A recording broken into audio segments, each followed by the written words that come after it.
Hello everyone, I'm JG of MusicForever, and I'm here today to bring to you my top 10 albums of 2016. 2016 was a year that I really didn't think was great for music throughout the year, but when I went back at the end to make this list, I really started to notice how many great albums were released this year, and only keeping 10 on this list was a really difficult thing for me to do.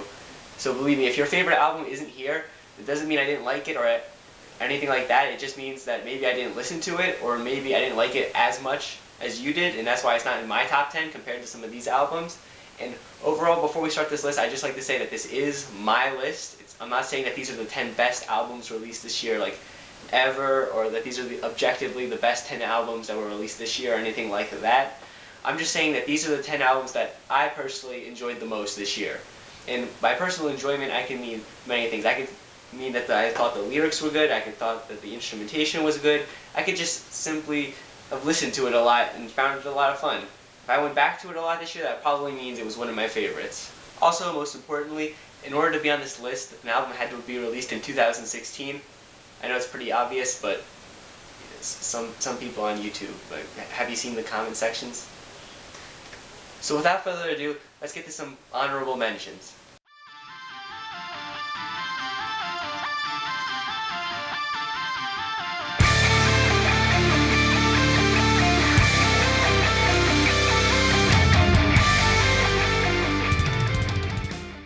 I'm not going to go into a lot of detail for any of those, but you should still check them out even though they're not in my top 10.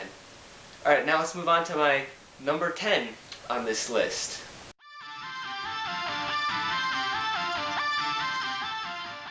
At number 10, we have probably a lesser known EP that was released this year. And yes, it's an EP. On my list, if it's an EP consisting of all new material, it is allowed to be in my top 10. And this EP is Tupperware Remix Party's Guardians of the Zone EP. Now these guys have started to grow in popularity over the past 2 years, mostly because of their association with the band Ninja Sex Party, a popular YouTube band that has grown a lot over the past years, a band that I'm a really big fan of. And recently these guys have kind of become the backing band for them. I don't want to say backing band because that really kind of, I think, kind of devalues them, because really they make a lot of great music on their own. And this is their 4th EP release now, and I personally think it's the best of the 4.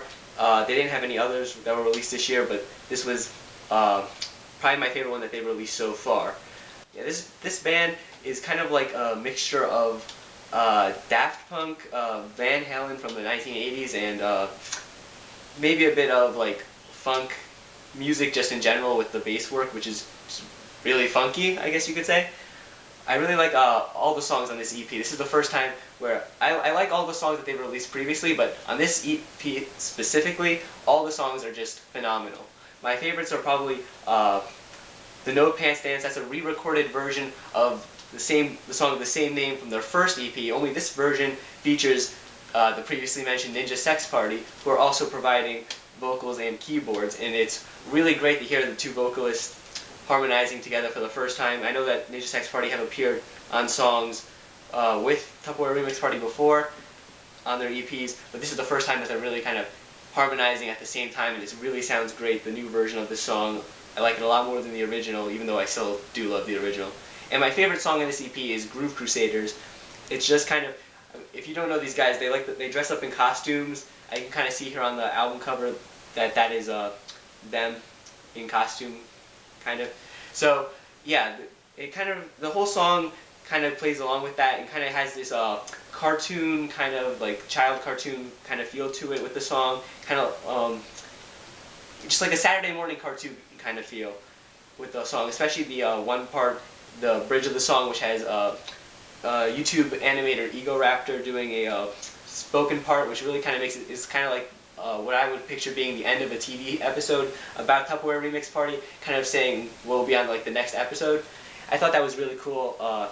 The whole track, I think, really just kind of embodies Tupperware Remix Party, and kind of how on this EP they just kind of come into their own on this EP. I'm really looking forward to the new EP that they're planning on releasing next year, and the work that they're going to do with Ninja Sex Party.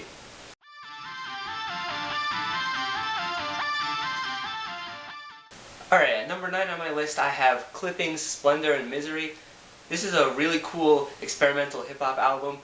I hadn't heard of this group until earlier this year when this album was released, and after checking this out, I really had to dig deeper into all their albums and mixtapes because it was really cool. This whole album is this isn't the kind of album that I would listen to one song from and that's it. This is the kind of an album that you have to listen to all the way through, which really isn't that bad because of the album's short length. It's under 40 minutes.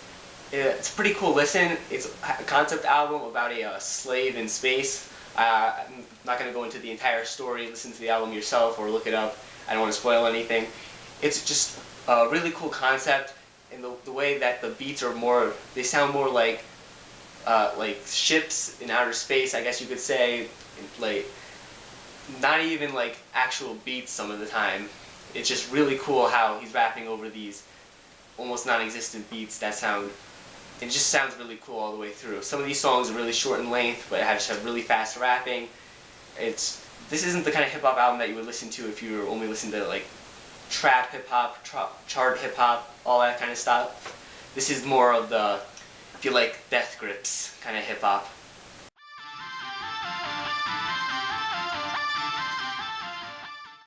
At number 8, we have Radiohead with their new album, A Moon-Shaped Pool. I actually didn't know that this album was coming out until I think it was maybe a few days or a week before it was released, and it's a really good album. It just, it's definitely one of their most dreary albums, and I know Radiohead have a lot of dreary sounding songs, and even you could say albums, but this one especially, just the entire runtime, there isn't a very happy sounding moment or very empowering moment. It's just dreary. If there was an album that embodied the word dreary, it would be this album. But it's dreary in the most beautiful way I could imagine.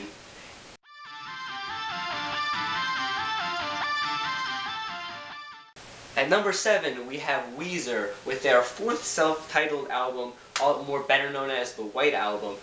This is pretty much the last album Weezer released, Everything Will Be Alright in the End. That was kind of their comeback album after a streak of really just not very good albums. Pretty much after the release of their second album, they just slowly went downhill, if you're unfamiliar with Weezer, and till the point where it was just kind of not good at all anymore, until they released Everything Will Be Alright in the End, which kind of was a comeback. And this album right here kind of shows that that wasn't a fluke, that they really are back and here to stay.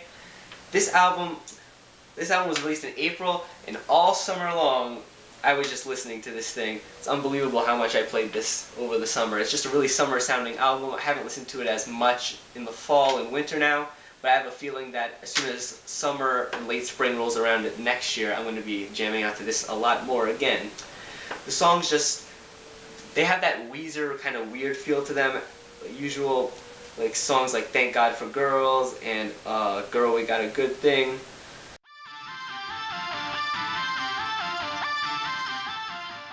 At number 6, we have Danny Brown with his new album, Atrocity Exhibition. Now, Danny Brown's another artist I hadn't listened to until earlier this year, even though I had heard about him before.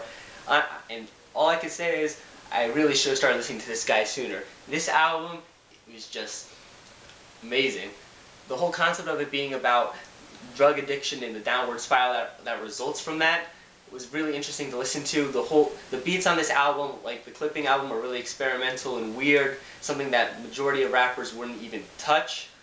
But really the storytelling on this album is great. I know lots of people don't like Danny Brown's voice, but personally I thought it was really interesting when I started listening to it, and his other projects as well that I listened to after this. This is just a really cool album. If you haven't listened to Danny Brown yet, I really recommend giving this album a try. And if you have listened to Danny Brown before but haven't checked out this album, what are you waiting for? This is what might be my favorite album of his.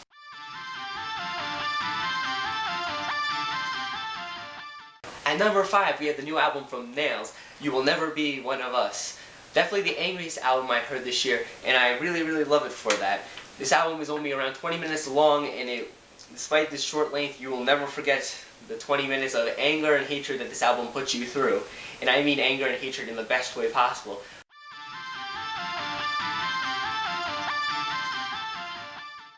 At number 4, we have Aesop Rock with his new album, The Impossible Kid.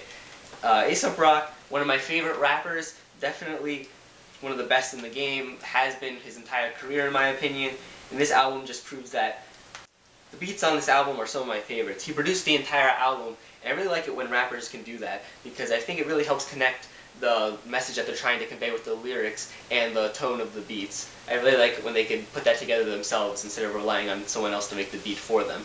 And speaking of the lyrics on this album, I really like the stories that he tells. Just kind of stuff that you really don't see in the mainstream anymore, like songs like Rings, where he's talking about his when he was studying like art in college, I believe, and the song Dorks, which is about the hip hop industry, and the song Shrunk, which is just kind of talking about he's trying to get help. And one of the lines on that song that's one of my favorites is when the person he's seen to trying to get help from is like, I'm not your enemy, and he's like, that sounds like something my enemy would say. That's just one of my favorite lines on this album that kind of resonates with me a lot, and that's why I really like that song. And also the song Kirby, which is about his cat. No one's gonna mention anything about that. He wrote a song about his cat, and it's one of the best songs I've heard this year. Only Aesop Rock can pull that off.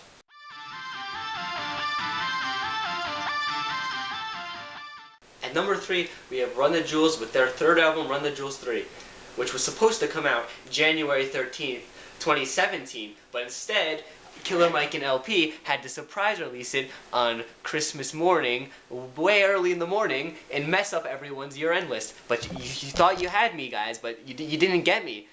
I waited till the end of the year to make my list, you see, and then I was able to spend the last few days non-stop marathoning this album to make sure I could put it on my list if it was great, which it was, by the way. So, yeah, thank you for that. Alright, I can compose myself. Basically, Run the Jewels 3 is... I don't think there was an album I was anticipating more this year, because I initially thought this album was going to be released this year, before I found out it was going to be released in 2017, and then it got moved again to 2016. This is just a great album. These guys just get better and better, in my opinion. Lyrically speaking, this album is more political than their previous two albums, which is a theme that I'm constantly seeing in their work. The first album really wasn't that political, in my opinion, with the exception of a few songs. Second album, more political. Most of the songs, I think, were somewhat political, but there was a good amount that weren't. And in this album, pretty much every song is political in some way or another, with the exception of a few tracks, which I think is an alright thing, especially given the state of America right now. I really don't like talking politics, but I think some of the stuff on this album needed to be said at this time. And I don't exactly agree with all the politics of Killer Mike and LP, but the way they present it just makes me really curious to hear what they have to say. I like hearing different points of view personally, and what can I say? The lyrics on this album are just fantastic all the way through. The production on this album, once again, is fantastic. Of course, LP produced the majority of this album, as he did with the previous two Run the Jewels albums, and of course, he's probably my favorite producer of all time. So of course, I'm gonna love the stuff that he does here. Like the previous two albums, this album is just full of great beats for them to be going over and making some of the best music this year. I'm definitely picking up a physical copy of this once it's released on January 13th.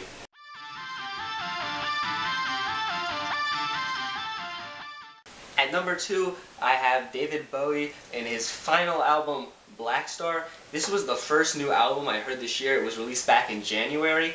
If you're unfamiliar and you've been living under a rock for the past 12 months, David Bowie passed away only a few days after this album's release. And for that reason, this album got a lot more buzz than I think a David Bowie album would have if he hadn't died. And really, this album is just one of my favorites from him. And I know lots of people think that people give this album praise just because he died, but really, it's more than that, because this album was written. He wrote this album as his last album. He knew he was gonna die, so he wrote a lot of these songs are about like him saying goodbye to both the world and the music industry and his whole career in general, which there's not many albums like that. The closest thing I could think of off the top of my head is the song The Show Must Go On by Queen. That's probably the closest thing I could think of, because really listening to this album is both sad and somewhat creepy, because most people didn't know that he knew he was going to die or that anything like that. So initially when this album was released, I didn't really hear much about it, but after his death, lots of people started noticing lyrical connections to this and his own death on songs such as Lazarus, where he mentions being in heaven, of course. There's reflecting songs like the title track Black Star, And there's also a track on here where he mentions "Where Did Monday Go?" and that's really creepy considering he passed away on I believe it was either Sunday night or the early Monday morning, so he never got to see Monday. And the creepy part about that is, of course, that he couldn't predict that he was going to die at that exact time. Like, he knew he was going to die, but not then, so that lyric is just completely coincidental, it seems. Really creepy. This album, sonically, it sounds a lot more like, more experimental, really jazz rock kind of sounding. I heard he was inspired by Death Grips and Kendrick Lamar's newest works, and not to say it sounds exactly like those albums, but I could definitely, the experimentation is definitely present on this album. And it's really, most artists at this point in their career just kind of, they could just like coast off the success that they've already seen in the past. They could just put out whatever really and people will buy it because of the name. But David Bowie really went above and beyond on this album to bring us something new for his final project. Rest in peace.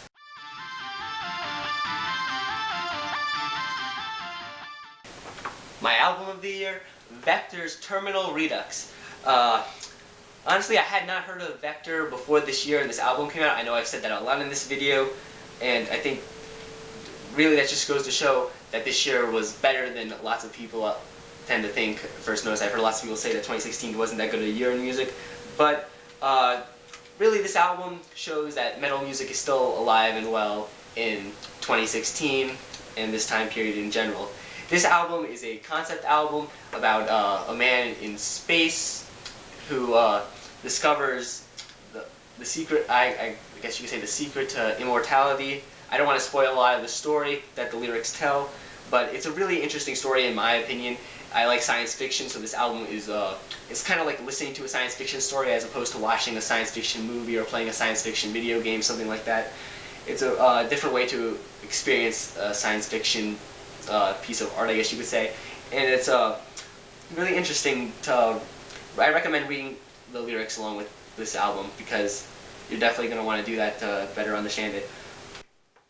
I'm not even a massive fan of progressive metal or albums that are really long in general. I think a big problem in music in this time period is that albums just seem to be getting longer without a reason to. Lots of albums being filled with filler content.